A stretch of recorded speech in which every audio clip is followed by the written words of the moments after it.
నమస్తే. రాష్ట్రంలో ఎన్నికల వాతావరణం కనబడతా ఉంది. ఒక పక్కన 3 ఎమ్మెల్సీలకు, టీచర్ ఎమ్మెల్సీలు అలాగే పట్టభద్రుల ఎమ్మెల్సీల ఎన్నికలకు 2-3 రోజుల టైం మాత్రమే ఉన్నది. సో ఇదే సందర్భంలో మరోసారి రాష్ట్రంలో ఎమ్మెల్యే కోటాలో ఎమ్మెల్సీల ఎన్నికలు జరగబోతూ ఉన్నాయి. సో ఇప్పటికే ఈ సంబంధించినటువంటి ఈ ఎమ్మెల్సీలుగా చాలామంది ఆశావాహులు ఉండడం జరిగింది. ముఖ్యంగా అధికార కాంగ్రెస్ పార్టీ నుంచి పెద్ద మొత్తంలో ఈ యొక్క ఎమ్మెల్సీగా అవకాశం కావాలని చెప్పేసి గాంధీ భవన్ చుట్టూ ప్రతిరోజు తిరుగుతున్నటువంటి దృశ్యాలు చాలా కనబడతా ఉన్నాయి. సో ఒక పక్కన చాలా ఏళ్ళుగా కాంగ్రెస్ పార్టీ కోసం పనిచేసేటువంటి వ్యక్తులు, అలాగే కాంగ్రెస్ పార్టీ అధికారంలోకి వస్తే ఖచ్చితంగా ఎమ్మెల్సీగా అవకాశం ఇస్తామని చెప్పేసి కాంగ్రెస్ పార్టీ పెద్దలు కొంతమందిని ఒప్పించి వాళ్ళని పోటీ చేసేటువంటి అవకాశం లేకుంటూ కొత్త వారికి ఛాన్స్ ఇవ్వడం, రానున్నటువంటి భవిష్యత్తులో పార్టీ ఖచ్చితంగా ప్రాధాన్యత ఇస్తుంది, మిమ్మల్ని గుర్తిస్తుందని చెప్పేసి హామీ ఇవ్వడంతో ఎన్నికల్లో పోటీ చేసేటువంటి వాళ్ళందరూ కూడా వెనక్కి తగ్గడం జరిగింది. ఏదేమైనా కాంగ్రెస్ పార్టీ అధికారంలోకి తీసుకురావాలని చెప్పేసి వస్తే ఖచ్చితంగా భవిష్యత్తు ఉంటుందన్నటువంటి ఆలోచనతోటి టికెట్లను కూడా త్యాగం చేసినటువంటి వ్యక్తులు కొంతమంది ఉన్నారు. సో వాళ్ళకి ఇవ్వాలి ఇప్పుడు ఈ నామినేషన్, ఈ సంబంధించినటువంటి ఈ ఎమ్మెల్యే కోట ఎమ్మెల్సీలుగా అవకాశం వాళ్ళకి ఇవ్వాలి. దాని తర్వాత పార్టీ సీనియర్లను సైతం కూడా ఇప్పుడు కాంగ్రెస్ పార్టీ బుజ్జగించాలి. సో ఉన్నటువంటి కేవలం 5 మాత్రమే.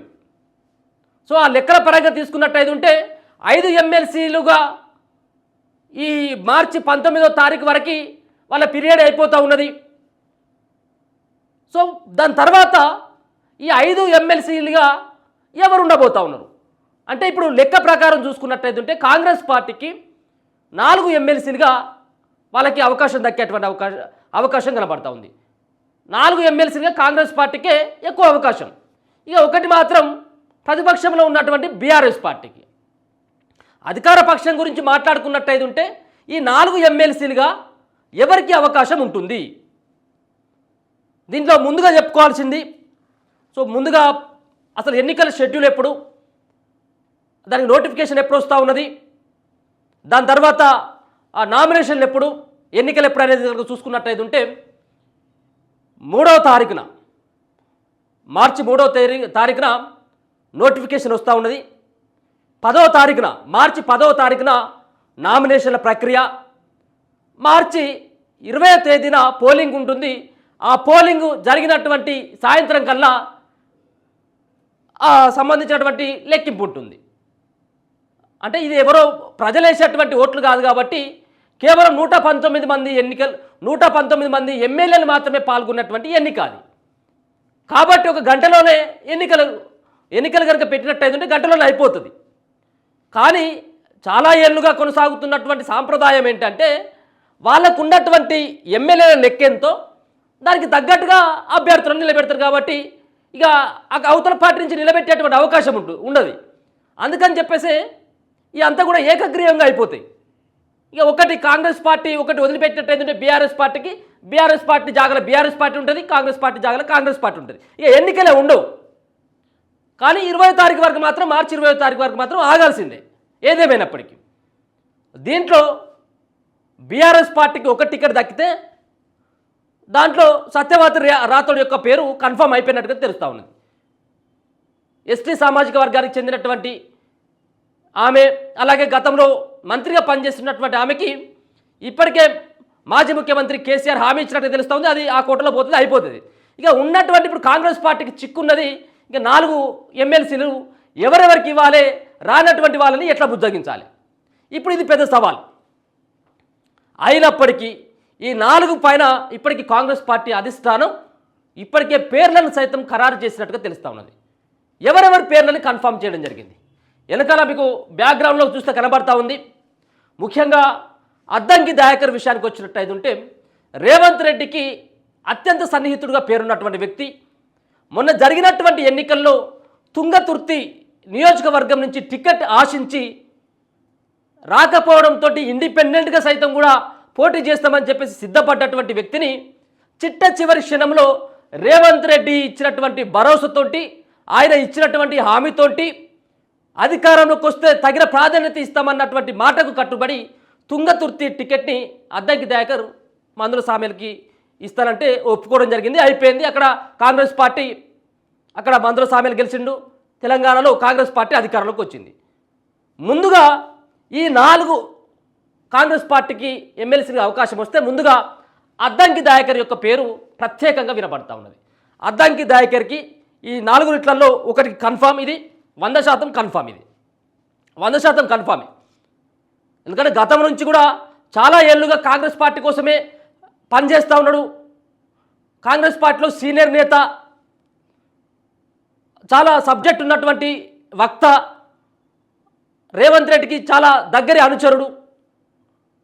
ఆయనకు కన్ఫామ్గా ఎస్సీ కోటాలో ఒకవేళ కనుక అట్లా ఇవ్వాలన్నా కానీ ఎస్సీలకు ఇంకోటి ఇచ్చినామని చెప్పి చెప్పుకోవడానికైనా ఎస్సీ కోటాలో ఈయనకు అవకాశం కల్పించేటువంటి పరిస్థితి కనబడతా ఉంది అద్దంకి దయాకర్కి.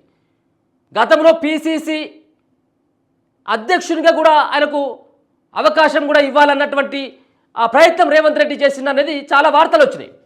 ఇప్పుడు రానున్నటువంటి ఈ యొక్క ఎమ్మెల్యే కోట ఎమ్మెల్సీలో ముందుగా అద్దంకి దయాకర్కి ఛాన్స్ ఇవ్వడంతో పాటు మరో పక్కన రేవంత్ రెడ్డితోటి టీడీపీ నుంచి అనుబంధంగా ఉన్నటువంటి, టీడీపీ పార్టీలో ఉన్నప్పుడు రేవంత్ రెడ్డికి దగ్గరగా సహచరుడుగా మెదిలినటువంటి వ్యక్తి, ఇప్పుడు ముఖ్యమంత్రి దగ్గరనే అత్యంత సహచరుడుగా మెదులుతున్నటువంటి వ్యక్తి వేం నరేందర్ రెడ్డి. వేం నరేందర్ రెడ్డికి సైతం కూడా ఎమ్మెల్సీ కోటాలో ఎమ్మెల్యే కోటా ఎమ్మెల్సీగా ఆయనకు అవకాశం. ఇద్దరు ఐపీఎల్, ఇద్దరు రేవంత్ రెడ్డి యొక్క సన్నిహితులే. ఒకరేమో రెడ్డి సామాజిక వర్గం, ఇంకోరేమో అద్దంకి దయాకర్ ఎస్సీ సామాజిక వర్గం. ఇంకా 2 పోతే ఇంకా 2 మాత్రమే మిగిలిపోయినాయి. ఆ రెండిట్లో ఎవరికి ఇస్తారు? ఒక పక్కన మంత్రివర్గంలో ముస్లింలకు చోటు లేదు, మైనార్టీలకు చోటు లేదని చెప్పేసి ఏదైతే విమర్శలు ఎదుర్కొంటా ఉందో కాంగ్రెస్ పార్టీ మహమూద్ షబ్బీర్ అలీ, గతంలోనేమో ఇదే మహమూద్ అలీ బీఆర్ఎస్ పార్టీలో ఉన్నప్పుడు ఆయనకు ఎమ్మెల్సీకి అవకాశం ఇస్తే, ఇప్పుడు అదే కాంగ్రెస్ పార్టీ అధికారంలోకి వచ్చిన తర్వాత షబ్బీర్ అలీకి అవకాశం ఇవ్వాలని చెప్పేసి భావిస్తుందట. షబ్బీర్ అలీకి అవకాశం ఇవ్వడంతో పాటు పార్టీలో సీనియర్గా ఉన్నాడు, గతంలో మంత్రిగా పనిచేసినటువంటి అనుభవం కూడా ఉన్నది. ఇప్పుడు ఆయన మంత్రివర్గంలోకి కూడా తీసుకోవాలంటే ఆయనకు ఎమ్మెల్సీగా అవకాశం ఇవ్వాలి. 3 అయిపోయినాయి. ఇక ఇంకోటి ఉన్నది ఒకటి మాత్రమే. మరి ఒకటి ఎవరికి ఇస్తారు? ఒక పక్కన బీసీల యొక్క ఉద్యమం నడుస్తూ ఉన్నది, బీసీల సెంటిమెంట్ నడుస్తూ ఉన్నది. మరి బీసీలలో ఎవరికి ఇస్తారనేది కూడా మనం చూడాలి. కానీ మనకు అందుతున్నటువంటి సమాచారం ప్రకారం మరో రెడ్డికి అవకాశం ఇచ్చేటువంటి పరిస్థితి కనబడతా ఉంది కాంగ్రెస్ పార్టీ. ఇప్పటికే వేం నరేందర్ రెడ్డి ఒకరు, దాంతోపాటు జీవన్ రెడ్డి, జగిత్యాల జీవన్ రెడ్డి ఇప్పుడు జరుగుతున్నటువంటి ఎమ్మెల్సీ ఏదైతే ఉందో ఆ ఎమ్మెల్సీగా ఆయన పోటీ నుంచి కూడా తప్పుకోవడం జరిగింది. దేనికోసం తప్పుకోవడం జరిగింది అంటే, ఆయన ముందు నుంచి కూడా నేను ప్రత్యక్షమైనటువంటి ఎన్నికల్లో పోటీ చేయను, నాకు పట్టభద్రులు వేసేటట్లేదు, టీచర్లు వేసేటట్లేదు, కాబట్టి నాకు ఎన్నిక వద్దు ఏదొద్దు అని చెప్పేసి సిట్టింగ్లో ఉన్నటువంటి అభ్యర్థి జీవన్ రెడ్డికి ఇప్పటికే అధిష్టానం హామీ ఇచ్చి వేరే వాళ్ళని బరిలోకి దింపడం జరిగింది. జీవన్ రెడ్డి పోటీ చేయట్లేదు. ఎందుకు పోటీ చేయట్లేదు అంటే, ఈ యొక్క ఎమ్మెల్యే కోట ఎమ్మెల్సీకి అవకాశం ఇవ్వాలని చెప్పేసి కాంగ్రెస్ పార్టీ హామీ ఇవ్వడం, ఎన్నికలకు నేను కూడా దూరంగా ఉంటానని చెప్పేసి ఆయన ఒప్పుకోవడం, దాంతోపాటు జగిత్యాలలో మొన్న జరిగినటువంటి కొన్ని సందర్భాలలో కాంగ్రెస్ పార్టీ పైన వ్యతిరేకంగా వ్యక్తం చేస్తూ ఉన్నాడు. కాబట్టి ఆయన బుజ్జగించాలంటే ఆయనకు పదవి కట్టబెట్టాల్సిందే. అందుకని చెప్పేసి జీవన్ రెడ్డి ఈ 4కి, ఒకరు అద్దంకి దయాకర్, వేం నరేందర్ రెడ్డి, షబ్బీర్ అలీ, జీవన్ రెడ్డి, ఈ 4కి కాంగ్రెస్ పార్టీ ఎమ్మెల్సీగా అవకాశం ఇవ్వాలని చెప్పేసి భావిస్తున్నట్టుగా తెలుస్తూ ఉన్నది. దాంతోపాటు ఒకవేళ కనుక బీసీలకు ఇవ్వాలనుకుంటే యాదవ సామాజిక వర్గం నుంచి ఉన్నటువంటి చరణ్ కౌశిక్ యొక్క పేరు కూడా వినపడతా ఉన్నది. చరణ్ కౌశిక్ కాంగ్రెస్ పార్టీ కోసం పనిచేస్తూ ఉన్నాడు, మంచి మాటకారి, ఆ పార్టీ జనరల్ సెక్రటరీగా పనిచేస్తూ ఉన్నాడు చరణ్ కౌశిక్, బీసీ యాదవ సామాజిక వర్గం నుంచి. మరి ఆయనకు ఏమైనా అవకాశం ఉంటుందా? దాంతోపాటు మరో రెడ్డి కూడా అవకాశం కోసం వెయిట్ చేస్తూ ఉన్నాడు, సామా రామ్మోహన్ రెడ్డి. సో ఏదేమైనప్పటికీ పార్టీలో సీనియర్లుగా ఉన్నటువంటి వ్యక్తులు వీళ్ళందరూ, ముందుగా చెప్పినటువంటి నలుగురు వ్యక్తులు, ఒకటి జీవన్ రెడ్డి, దాని తర్వాత షబ్బీర్ అలీ, అద్దంకి దయాకర్, వేమ నరేందర్ రెడ్డి. ఈ 4 పేర్లు మాత్రం గ్యారంటీ. ఒకవేళ కనుక ఇంకెవరికైనా అవకాశం ఇవ్వాలంటే ఒక రెడ్డిని తప్పించాల్సిందే. ఇప్పుడు ఇద్దరు రెడ్డిలు ముఖ్యమే పార్టీకి. జీవన్ రెడ్డి పార్టీలో సీనియర్ నాయకులు, వేమ నరేందర్ రెడ్డి రేవంత్ రెడ్డికి అనుచరుడు. కాబట్టి తప్పేం లేదు, ఇద్దరికి రెడ్డిలకు అవకాశం ఇచ్చి ఒకరు ముస్లింలకి, ఒకరు అలాగే ఎస్సీకి కోటాలో ఒకరికి అవకాశం ఇవ్వాలని చెప్పేసి భావిస్తున్నట్టుగా తెలుస్తూ ఉంది. ఇంకొక వార్తలు కూడా వస్తూ ఉన్నాయి, అద్దంకి దయాకర్ని అవసరమైంది ఉంటే మంత్రి పదవి కూడా తీసుకునేటువంటి అవకాశం ఉన్నదని చెప్పేసి కొన్ని వార్తలు వస్తూ ఉన్నాయి. సో అది ఇస్తారయ్యారనే రెండో అంశం. కానీ ముందుగా మాత్రం ఎమ్మెల్సీగా మాత్రం 100% అద్దంకి దయాకర్ మాత్రం పదవి ఖాయమన్నటువంటి అభిప్రాయం వ్యక్తం అవుతూ ఉన్నది. ఒకసారి చూస్తే దీంట్లో గతంలో ఉన్నటువంటి వాళ్ళు సత్యవతి రాథోడ్కి మళ్ళీసారి అవకాశం ఇవ్వాలని చెప్పేసి భావిస్తున్నట్టుగా తెలుస్తూ ఉన్నది. మహమూద్ అలీ బీఆర్ఎస్, ఇక ఎగ్గ మల్లేశం బీఆర్ఎస్, సుభాష్ రెడ్డి బీఆర్ఎస్, మీర్జా రియాజ్ ఈయన ఎంఐఎంకు అప్పుడు అవకాశం బీఆర్ఎస్ పార్టీ ఇవ్వడం జరిగింది, ఎందుకంటే మిత్రపక్షంగా ఉన్నది కాబట్టి. మరి ఇప్పటికే కాంగ్రెస్ పార్టీకి 65+ బీఆర్ఎస్ పార్టీలకు వెళ్ళి వచ్చినటువంటి 10 మంది మొత్తం కలిస్తే 75 మంది బలం ఉంది. ఇక మిగతా ఉన్నటువంటి బీఆర్ఎస్ పార్టీకి ఒకటి మాత్రం దక్కేటువంటి అవకాశం ఉంటుంది. ఒకవేళ కనుక ఇంకా బీఆర్ఎస్ పార్టీ నుంచి ఇంకో 10 మంది కనుక ఎమ్మెల్యేలు కాంగ్రెస్ పార్టీకి వచ్చినట్టయితే ఉంటే ఇంత ఒకటి కూడా దక్కేటువంటి అవకాశం కనబడట్లేదు. కానీ ఇప్పటికిప్పుడు జరిగేటువంటి పని కాదు, ఎందుకంటే కోర్టులలో కేసు నడుస్తూ ఉంది, ఎమ్మెల్యేల పైన అనర్హత వేటు పడుతుందా అన్నటువంటి భయం కూడా ఉన్నటువంటి సందర్భంలో పార్టీ మారేటువంటి సాహసంగా బీఆర్ఎస్ పార్టీలకు వెళ్ళి చేయకపోవచ్చేమో. అయినప్పటికీ 4 స్థానాలు మాత్రం ఖచ్చితంగా కాంగ్రెస్ పార్టీకి అవకాశం ఉంటే, ఒకటి అద్దంకి,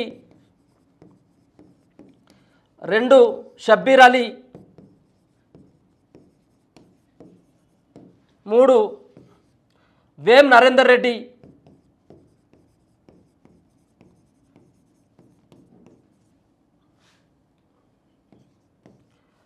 దాంతోపాటు మరో వ్యక్తి జీవన్ రెడ్డి. ఈ 4కి అవకాశం 100% వచ్చేటటువంటి అవకాశం కనబడుతుంది. ఒకవేళ కనుక దీంట్లో నాకు తెలిసి మళ్ళీ అద్దంకి దయాకర్ ముఖ్యమంత్రికి దగ్గర, అలాగే వేం నరేందర్ కూడా దగ్గర కాబట్టి వేం నరేందర్ రెడ్డిని కొంత టైం తీసుకున్నప్పటికీ కూడా వేం నరేందర్ రెడ్డి కనుక తప్పించినట్టయితే ఉంటే మరి అలా బీసీ కోటలో ఎవరికి ఇవ్వాలన్నటువంటి ఆలోచన చేసేటువంటి అవకాశం కనబడతా ఉన్నది. సో చూడాలి మరి, ఇది కన్ఫామ్. ఇది మార్చి, ఇది చూసుకున్నట్టయితే ఉంటే మార్చిన నోటిఫికేషన్ వస్తుంది, అలాగే మార్చి 3న, సో ఇదే మార్చి 10న నామినేషన్లు, దాని తర్వాత 20న ఎన్నికల అండ్ కౌంటింగ్ కూడా ఇక్కడనే ఉండేటువంటి అవకాశం అయితే కనబడతా ఉంది. సో ఇది మొత్తం ఓవరాల్గా 5 ఖాళీ అయిపోతూ ఉన్నాయి. మార్చి 19 వరకు వీళ్ళ పదవి కాలం పూర్తయిపోతూ ఉంది. మార్చి 20 తారీఖున ఎన్నికలు ఉంటాయి, షెడ్యూల్ కూడా రిలీజ్గా అయింది. ఇక ఎన్నికలు ఇవి ఓట్లేసేది ఎమ్మెల్యేలు కాబట్టి పెద్దగా చిక్కులు ఏముండే, పెద్ద హడావిడి కూడా చేసేటువంటి అవకాశం లేదు. ఏకగురియంగానే ఎక్కువ అయిపోయేటట్టుగా ఉన్నాయి. కానీ ఏకగురియంగా అయిపోయినప్పటికీ కూడా ఆశావాహుల సంఖ్య అధికార పార్టీ నుంచి ఎక్కువగా ఉంది. సో వాళ్ళని కాంగ్రెస్ పార్టీ అధిష్టానం ఏ విధంగా బుజ్జగిస్తుంది, ముఖ్యమంత్రి రేవంత్ రెడ్డి గారు ఏ విధంగా సంధాయిస్తారు, ఎవరెవరికి ఇస్తారు, పార్టీ మొదటి నుంచి బాధ్యతలు మోస్తున్నటువంటి వాళ్ళకి ఇస్తుందా, లేకపోతుంటే ఏదైతే గతం నుంచి ఆరోపణలు కాంగ్రెస్ పార్టీ పైన ఏ విధంగానైతే ఉన్నాయో పైసలు ఉన్నటువంటి వాళ్ళకి టికెట్లు ఇస్తారని, సో ఆ విధంగా ఏమైనా చేస్తుందా? అట్లయితే కాంగ్రెస్ పార్టీకి రానున్నటువంటి రోజులలో ఇబ్బంది. పార్టీని మోసి పార్టీ కోసం పనిచేసినటువంటి వ్యక్తులకి ఖచ్చితంగా సీట్లు ఇవ్వాల్సిందే, పదవులు ఇవి కూడా ఇవ్వాల్సిందే. అట్లని చెప్పేసి 4-5 ఉన్నారా పార్టీ కోసం పనిచేసినట్టే, 4 కాదు 400 మంది ఉన్నారు. వాళ్ళలో ఎవరు సీనియర్లు, ఎవరు మంచి వక్త, ఎవరు పనిచేసేటువంటి వాళ్ళు, పార్టీ కోసం కష్టపడేటువంటి వాళ్ళు ఎవరు అన్నటువంటిది దృష్టిలో పెట్టుకొని మరి కాంగ్రెస్ పార్టీ ముందుకెళ్ళేటువంటి అవకాశం అయితే కనబడతా ఉంది. చూస్తూనే ఉండండి మన తొలి వెలుగు.